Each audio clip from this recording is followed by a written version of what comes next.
Vamos con información de último minuto porque está hablando hasta ahora el ministro Mario Marcel sobre el rechazo de la idea de legislar la reforma tributaria en la Cámara Baja. Escuchemos. Mucho tiempo. Y hubiéramos querido también dar una buena noticia en el sentido de que seguíamos adelante con esta reforma tributaria que tiene fundamentalmente por objeto movilizar recursos en favor de las necesidades de la ciudadanía y obteniendo los recursos de donde más dinero y fortuna existen. En esta sesión de hoy creo que es importante ser claro, porque se plantean elucubraciones sobre cosas que pueden seguir. Creo que es importante tener claro qué es lo que se votó y cuáles son las consecuencias de ello. Lo que se rechazó por 2 votos de diferencia fue la idea de legislar, es decir, la idea de que exista una reforma tributaria y además con todos sus componentes. Eso, la implicancia directa que tiene es que no puede volverse a legislar sobre esta materia hasta un año más. Esas son las consecuencias prácticas. Por lo tanto, la votación en general en contra de este proyecto significa, por ejemplo, que los 2/3 del articulado referido a la reducción de la evasión y la elusión no van a poder legislarse. No importa, ¿cierto?, los argumentos que se den, lo que se exprese como voluntad, disposición, lo que se pensó, lo que se valoraba, la consecuencia de votar en contra de la idea de legislar es que no se va a legislar sobre esas materias.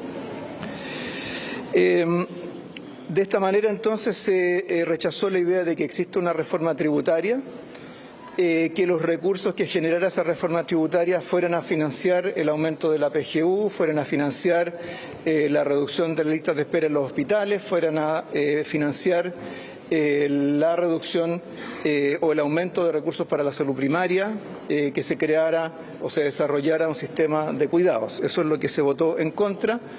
Eso es lo que se rechazó y junto con eso se rechazó cada uno de los componentes del proyecto. Por lo tanto, esta votación es una mala noticia para los pensionados. Esto significa que en este momento el aumento de la PGU a 250.000 pesos no tiene financiamiento. Es una mala noticia para las mujeres.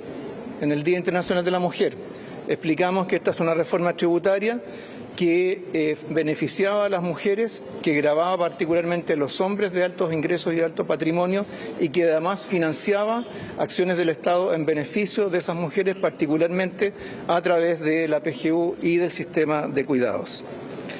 Es una mala noticia para las pymes y para la clase media, porque al votarse en general en contra de este proyecto, la tasa que grava a las rentas de las empresas sujetas al régimen PYME ahora no se va a graduar hasta el año 2025, va a subir de 10% a 25% inmediatamente. Es una mala noticia para la clase media, porque los créditos tributarios en favor de los arriendos y en favor de los gastos en cuidados ya no van a existir. En las próximas declaraciones de renta no va a haber ese casillero con el cual podían descontarse esos gastos. Es una mala noticia para la inversión y para la productividad, porque las cerca de 10 medidas que habían en este proyecto que estimulaban la inversión, la depreciación semi-instantánea, el fondo de créditos tributarios para proyectos de alto impacto, la tasa de desarrollo, la ampliación del régimen para incentivar la inversión en investigación y desarrollo para llegar a las pymes no se aprobó. Es una mala noticia para la política, porque lo que hemos tenido en esta votación es que la ideología se impuso sobre el pragmatismo, la ideología se impuso sobre el diálogo. Como sabemos, el Ejecutivo presentó cerca de 90 indicaciones a este proyecto, participó en la tramitación de este proyecto durante 8 meses, antecedió a eso un proceso de diálogo con la ciudadanía. Por lo tanto, quienes simplemente se ampararon en eslogans, en ideología, son los que hoy día, desgraciadamente, se han impuesto en esta votación. Creo que también es una mala noticia para quienes han querido declaran querer constituir un nuevo centro político, porque han quedado subsumidos en la votación de la derecha política. Es una mala noticia también para la ciudadanía, que aspiraba a un sistema tributario más justo. Eso es lo que nos dijo la ciudadanía en todo el proceso de consulta que antecedió a este proyecto. Esperaban un sistema tributario en que quienes tenían más pagaran proporcionalmente más y quienes tenían los recursos para eludir impuestos por la vía de las asesorías legales y contables no pudieron usar ese tipo de mecanismos. Es de esta manera una mala noticia en muchas dimensiones, por supuesto que también lo es para el Gobierno, también es para nosotros como coalición. ¿Quiénes celebrarán hoy día? Hoy día, bueno, hemos visto recién, han celebrado, ¿cierto?, los partidos, comenzó la celebración por los partidos más a la derecha del espectro político. Hemos visto, estoy seguro, que van a celebrar quienes evaden impuestos y quienes asesoran a los contribuyentes para evadir impuestos, porque van a tener por lo menos un año completo más para poder seguir usando los mismos mecanismos de elusión tributaria. Dimos algunos ejemplos acá en la sala. Donaciones entre familiares que no están sujetos al impuesto a las donaciones. Personas que se revisten con el carácter de empresas para poder eludir impuestos. Contribuyentes que usan agresivamente mecanismos de elusión, que en el proyecto, ¿cierto?, se iban a enfrentar a un servicio de impuestos internos con más instrumentos para poder desafiar ese tipo de situaciones. Vamos a tener una celebración sin duda de quienes evaden impuestos y quienes los asesoran. Vamos a tener seguramente también una celebración de los grandes capitales que ya no van a estar afectos, ¿cierto?, al impuesto al patrimonio. Van a quedar, seguramente van a celebrar también los lobistas que hasta el último minuto en la tramitación de este proyecto estuvieron enviando comunicaciones a los parlamentarios con una serie de afirmaciones que, pese a que las desvirtuamos cada una de ellas, particularmente a las afirmaciones referidas a los perjuicios a la pyme, a la clase media, desgraciadamente muchas veces por repetir las cosas al final de alguna manera van quedando.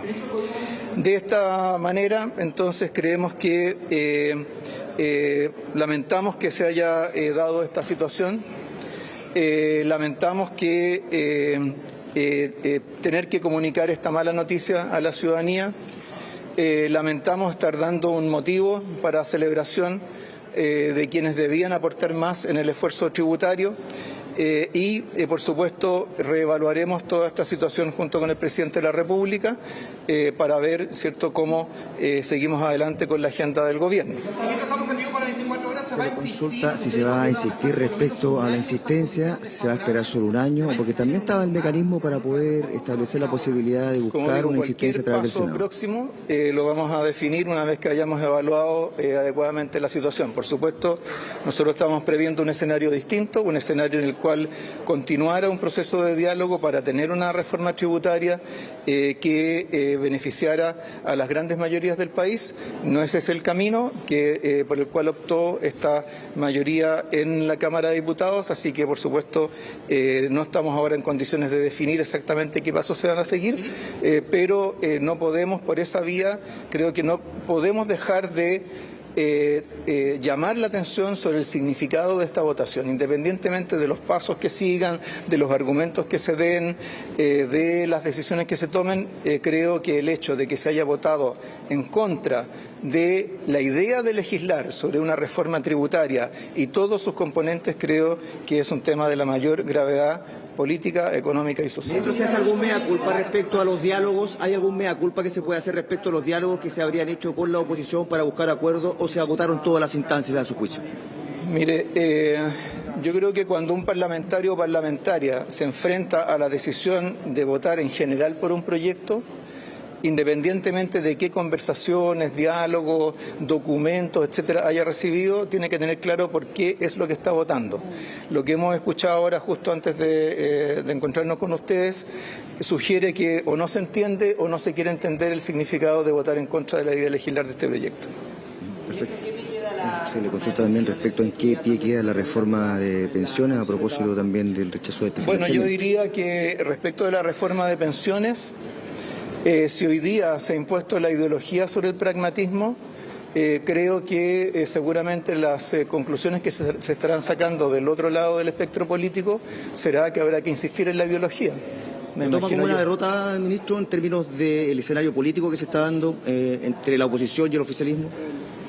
Creo que es una derrota para el país, más allá, ¿cierto?, de lo que cada uno de nosotros sienta, porque romper este techo que hemos tenido en materia tributaria durante más de 32 años, después de la reforma tributaria del 90, romper este techo significaba para el país en su conjunto abrir nuevos horizontes en materia de política social, en materia de inversión, en materia de innovación, que hoy día, ¿cierto?, desgraciadamente ha sido rechazado. Entonces, creo que eso es lo que uno tiene desgraciadamente que lamentar. Bueno, va a hacer uso de la palabra también la ministra secretaria general de la Presidencia, Ana Lía Uriarte, también quien cumplió un rol relevante en medio de la tramitación de esta reforma, tratando de buscar posiciones similares a las del Ejecutivo. Sin embargo, esto no se habría logrado y vamos a tratar de escuchar entonces a la ministra.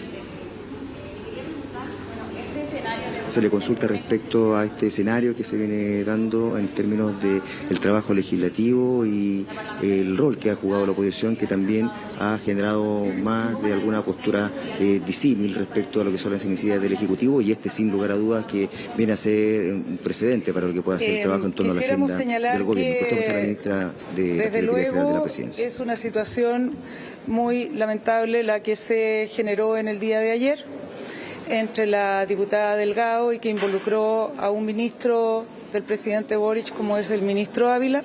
El ministro Ávila expresó disculpas públicas.